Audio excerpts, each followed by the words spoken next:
ICW fans, I am longtime ICW fan, independent wrestling fan, Robert. No Holds Barred 60 from the Boston, Massachusetts area was a great show, and man, oh man, oh man, what a night of action as it looked so awesome on paper. I figured I had to tune in live to see it on IWTV. The event kicks off with the TOV Challenge as Tommy Vendetta went one-on-one with Akira, who made his return to ICW in some time. Some great mat wrestling started out this one. Akira did a suplex Vendetta onto the chains. Vendetta used with a chair shot. Akira did a belly-to-belly suplex, and where Tommy ended up hitting the chains. Akira did the Muda lock, and he had a saw in his hand. He put that like right in Vendetta's mouth. Vendetta hit a backpack into a door or a board set up in the corner and followed up with a pile driver. But Akira kicked out of that. Akira hits it was called a Gonzo bomb, was it? Followed by what they called the death penalty. At 12 minutes 34 seconds, Akira defeats Tommy Vendetta. Now, my understanding, Cruel was unable to make the show, and they announced that Cruel was unable to make the show, and they had to make some changes to the lineup. So in the next matchup, we see Gabriel Sky, who wasn't even scheduled for the show, go one-on-one with a different kind of boy, Jimmy Lloyd.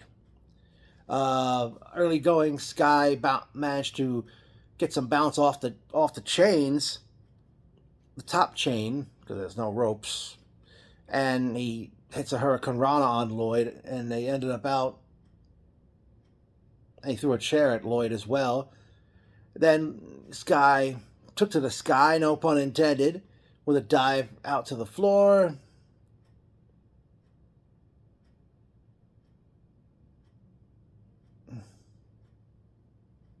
And it pointed out Sky's head hit like the bottom of the bar. They brawl out on the floor. Sky does a moonsault off the counter of the bar. Sky attempted sliced bread back in the ring. Tried sliced bread number 2, or I forgot what the proper name of that move is. But Lloyd pushes Sky off, and he goes out of the ring and crashes through a door that was set up on 2 chairs on the entrance ramp.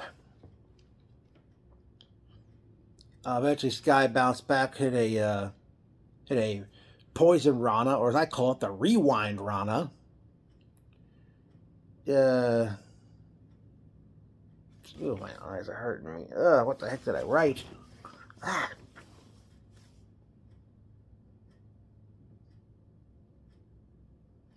After the poison Rana, Sky hits a frog splash off the platform. Lloyd kicked out of that. The end came when Lloyd hit a package pile driver onto a bunch of chairs. Then he hit a second package pile driver. At 9 minutes 21 seconds, Jimmy Lloyd defeats Gabriel Sky.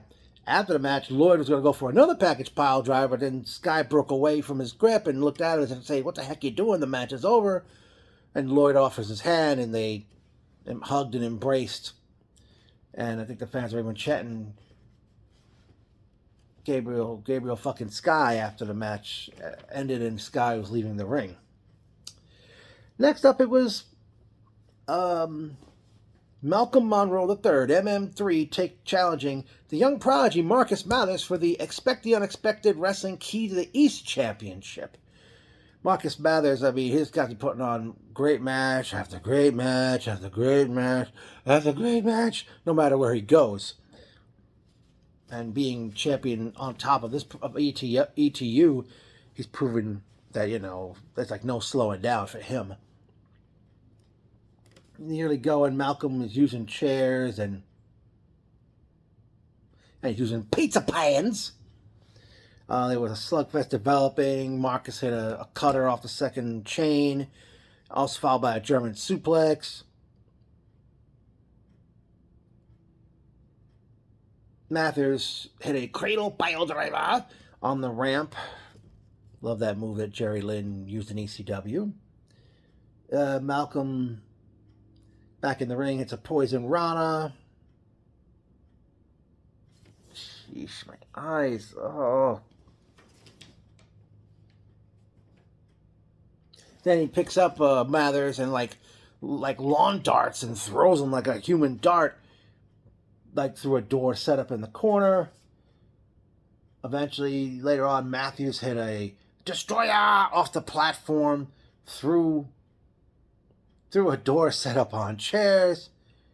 And Matthews hits what they call the Bozo Buster or the Bozo Bomb. I'm not sure what they called it, but Marcus Mathers defeats Malcolm Monroe III at 16 minutes, 34 seconds to retain the Expect the Unexpected Wrestling Key to the East Championship. That's a mouthful. Say that 3 times fast, folks.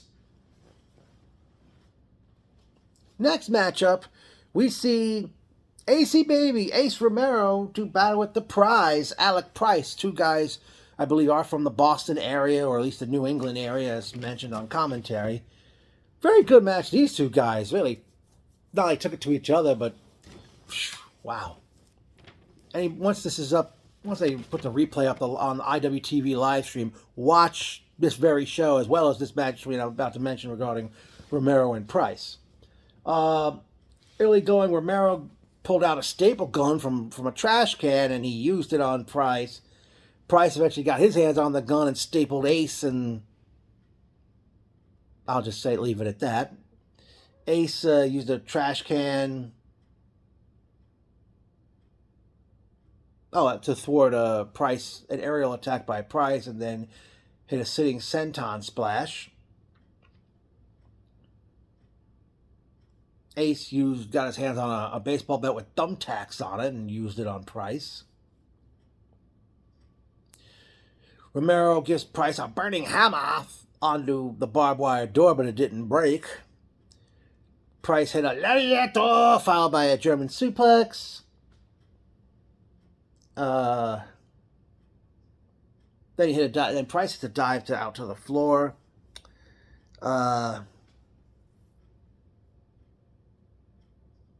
Price jumped off the train and hit what the commentator called rough ride down or rough rider down, but I know that is radio silence that Matt Cardona uses. Actually, he did it off the platform, not the chain.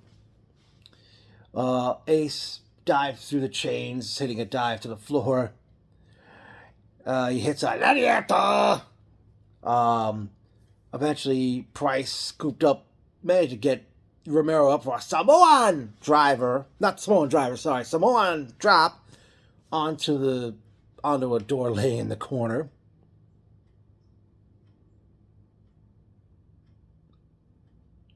Price hit a stomp off the top of the platform, and then he hit a frog splash on the platform, and at 20 minutes, 20 seconds, I kid you not about the time, the Prize, Alex Price, defeated AC Baby, Ace Romero. Man, what a match those guys had. Up next was, I guess, Mr. ICW, Danny D'Amato, as he did battle with Little Mean Kathleen, who hit the ring to AC/DC's Highway to Hell, and she's wearing overalls a la her trainer, Spike Dudley. The only thing was missing, she wasn't wearing tie-dye or camouflage. And the match was on, and early in the match, LMK hits 2 kicks to the balls. And she had grabbed a water cooler. It was like the end of a stick, and she's hitting Danny in the head with it.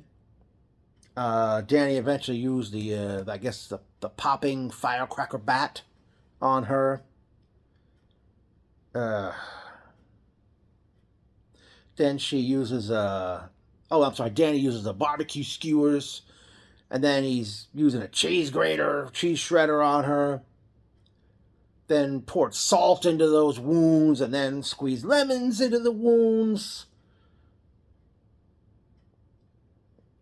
And then as an homage to LMK's trainer, at one point, Danny presses Kathleen over his head and throws her into the crowd, much like the late Bam Bam Bigelow did to Spike Dudley back in the 90s ECW, and she was like crowd surfed back to the ring.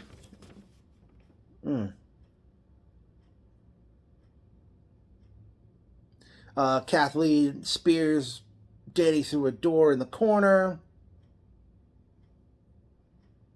She does a stomp off the she jumps off the platform with a chair in hand. Danny, I believe that was the D'Amato driver, where he had her up over his shoulder for a powerbomb and dropped her on like 6 chairs. Danny hits a power, slams her into a corner, in a door in the corner. Eventually,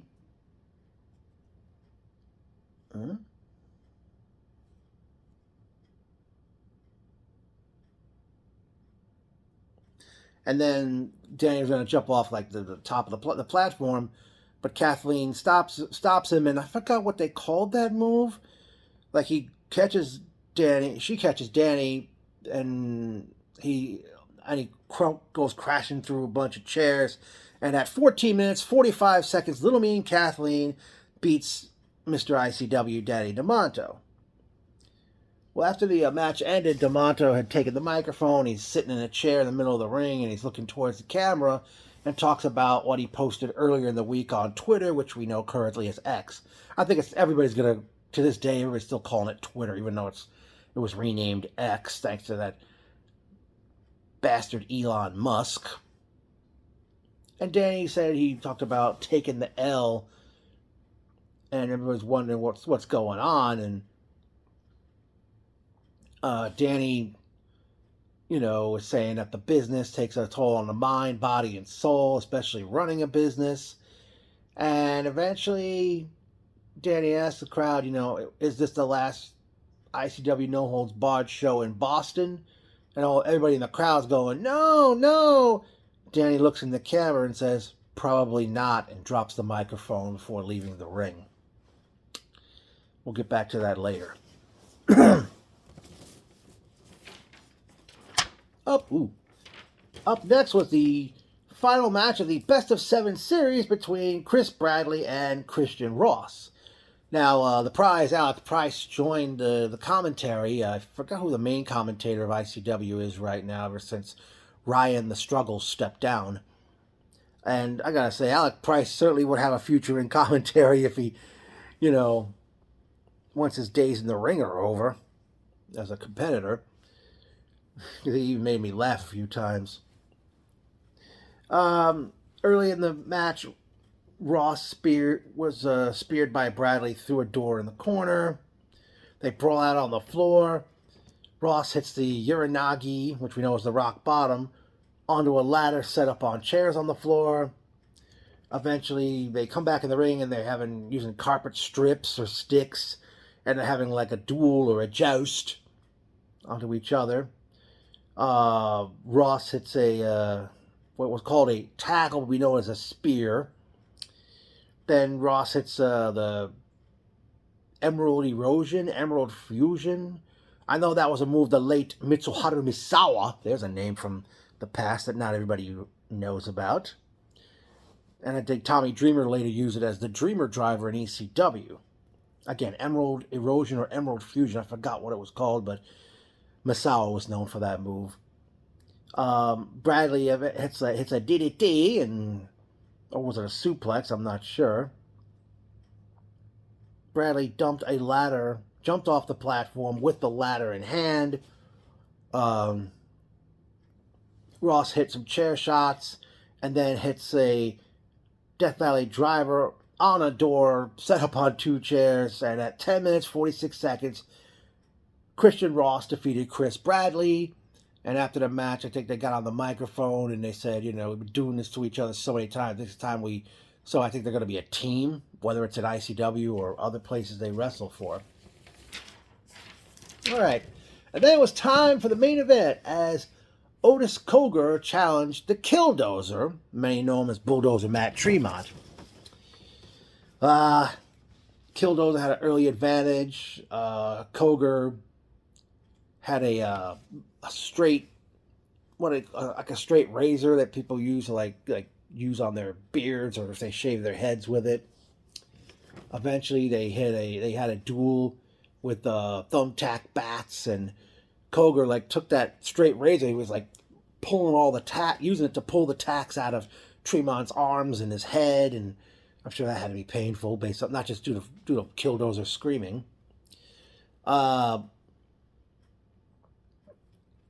Koger counters a corner charge with an STO.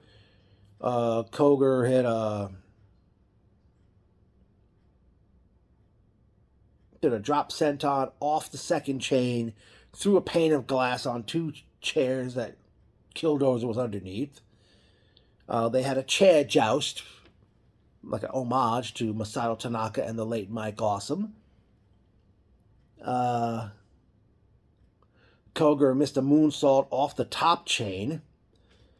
The end came when Killdozer hit a choke slam on a pane of glass. I don't know if that was set up on two chairs or not, and by virtue of that, Killdozer defeated Otis Koger at 13 minutes 23 seconds to retain the American Deathmatch Championship. Heck of a show ICW put on, and okay, ICW, they'll be back on Friday night, April 5th, when they return to the H2O Wrestling Center in Williamstown, New Jersey. Among matches so far, they have, I believe, a first ever meeting between ECW Triple Crown winner Mikey Whipwreck and Mr. ICW Danny DeMonto. Forgot the other matches they got scheduled right now, but they may add probably one or two more between now and April 5th. Now, as I mentioned regarding Danny DeMonto saying, did that promo he did after the match, saying, it's going to be the final ICW show in Boston, and he said probably not and dropped the microphone. I'm guessing after the May 4th show in the Chicago area, ICW is going to take a break, I suppose, or something's going to, I don't know what the deal is. I mean, most people were thinking ICW was closing up, but sounds to me that it may not, considering what's been happening, unless Danny's going to stop wrestling and just run the company. Well, one thing I forgot to mention, just before the main event, ring announcer Rich Palladino, or is it Palladino, he introduced the man who I guess now is going to be the official ICW ring announcer, Bobby Banks, who also ring announces for Expect the Unexpected Wrestling. I'll definitely be tuning in Friday, April 5th for the for ICW No Holds Barred 61, which is again happening at the H2O Wrestling Center in Williamstown, New Jersey. But definitely this show tonight looked so great on paper. I figured I had to tune in to see how it would turn out, and it looks like I made quite the great decision. So definitely see how April 5th turns out. ICW, ICW, ICW.